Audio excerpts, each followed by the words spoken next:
দিদি ভাই কি ভাবছিস? না মানে ভাবছিলাম যে এই সময় অর্কর বাবার আশীর্বাদটা পেয়ে ভালোই হয়েছে। এটা খুব দরকার ছিল মহুয়া। তুই এটা ভাবছিস না দিদি ভাই।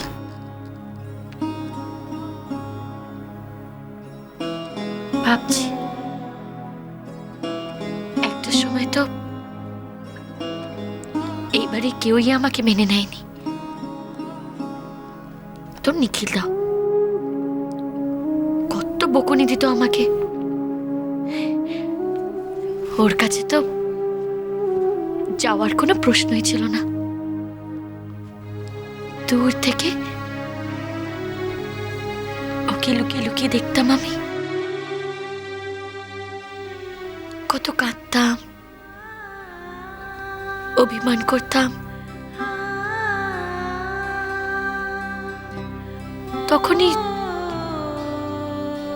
তখনই ভালো ছিল জানিস। এখন মনে হয় সেই দিনগুলোই সুখের ছিল। হাসতাম, কাঁদতাম, রাগ অভিমান সবকিছু করতাম। রাত্রির হলে আবার ভাবতাম কখন ভোর হবে। এখনো তো রোজ ভোর হয় দিদি ভাই। আগের মতো তো হয় না রে। এখন এইবারে সবাই আমাকে খুব ভালোবাসে, সবাই আমাকে মেনে নিয়েছে। কিন্তু আমার সব রাগ অভিমান কান্না সেই সবের মানে আজকে কোনো মানে নেই রে। সব কেমন যেন শূন্য হয়ে গেছে, শূন্য হয়ে গেছে। দিদি ভাই নিখিলদা নেই বলে সারা দিন তোর মনের মধ্যে একটা শূন্যতা কাজ করছে। তুই তুই রক্তিমদাকে তোর নিখিলদার নামের সঙ্গে রক্তিমের নামটা যেন আমি কখনো তোর মুখে না শুনি। কথাটা মনে থাকে যেন।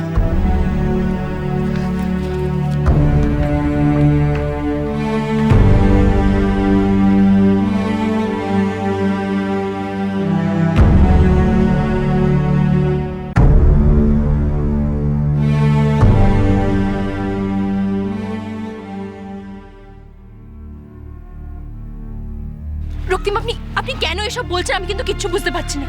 এটা কখনোই সম্ভব না। বিকজ মৌরি শুধুমাত্র নিখিলের, আর নিখিলের থাকাকালীন এটা কি করে সম্ভব হতে পারে আমি তো বুঝতেই পারছি না। আপনি কেন নিখিলের পজিশনটা সবসময় নিতে চাইছেন? আই জাস্ট ডোন্ট আন্ডারস্ট্যান্ড রক্তিম। আর আপনি কেন দুজনের মাঝখানে আসতে চাইছেন আমি তো বুঝতে পারছি না রক্তিম। আপনি কি করে চাইতে পারেন এটা? রঞ্জনা এমনভাবে কথাগুলো বলছিল যেন নিখিল বেঁচে আছে।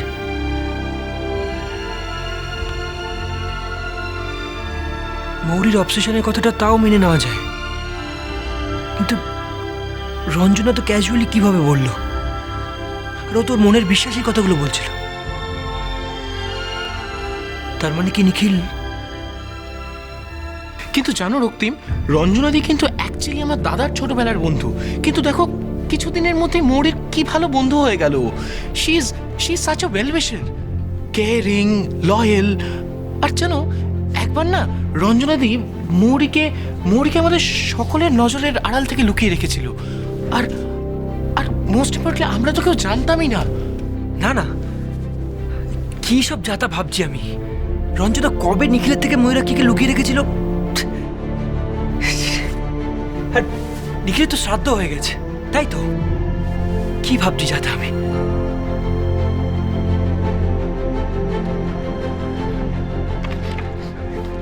চবেন না, একদম চবেন না। মা ওনাকে বলে দিন আমার আর আমার স্বামীর মধ্যে যেন কোনো বাড়ির লোক না আসে। আমাকে ধৈর্য ধরতেই হবে। আজ না হয় কাল ময়ূরক্ষী আমায় ঠিক মেনে নেবে, আমি জানি। তারপরে হয়তো আমাকে আস্তে আস্তে ভালোবেসে ফেলবে।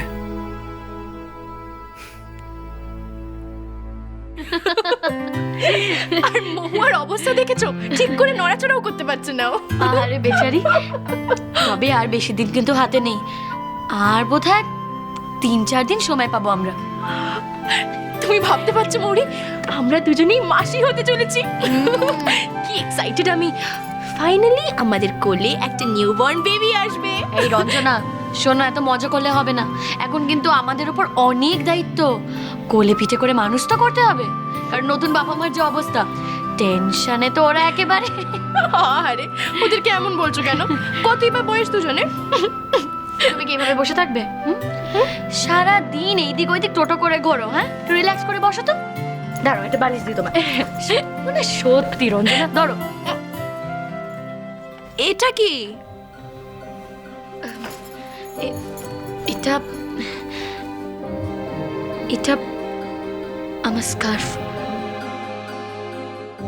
যেটা পাহাড়ে হারিয়ে গিয়েছিল। তোমাকে বলেছিলাম না, ওই যে সেদিন ওষুধের দোকানে আমি ওর গলা শুনেছি, জানো? আমি স্পষ্ট, কিন্তু সবাই তো বলছে যে আমি ভুল শুনেছি।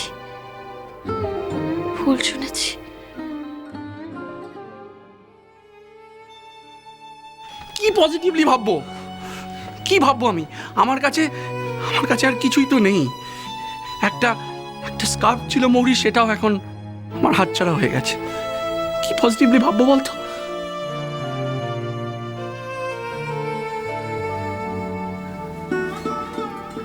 রঞ্জনা, কি ভাবছো তুমি? ভাবছি যে তুমি আর নিখিল একে অপরকে কতটা ভালোবাসো।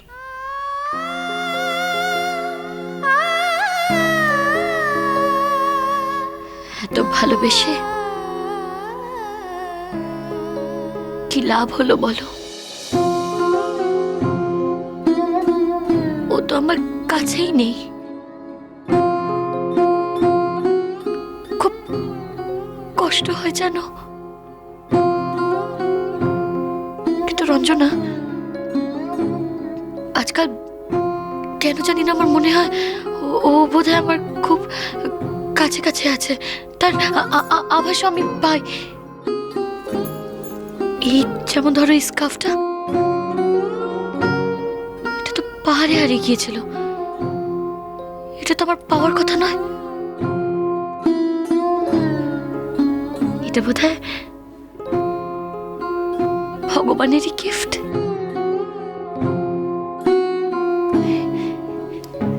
এটা ভেজে আমার কি ভালো লাগছে। মৌরি, মৌরি, তুমি আমাকে কফি খাওয়ালে না তো? আমি কতক্ষণ ধরে বসে আছি, আমি নিচে গিয়ে এবার চা দিতে। রঞ্জনা, দাঁড়াও দাঁড়াও, সত্যি তো সারাদিন খাটাখাটি করে আসো তুমি। আমার কোথায় তোমায় কফি খাওয়ানোর কথা তা না। তাড়াতাড়ি। বসো তুমি। হ্যাঁ হ্যাঁ।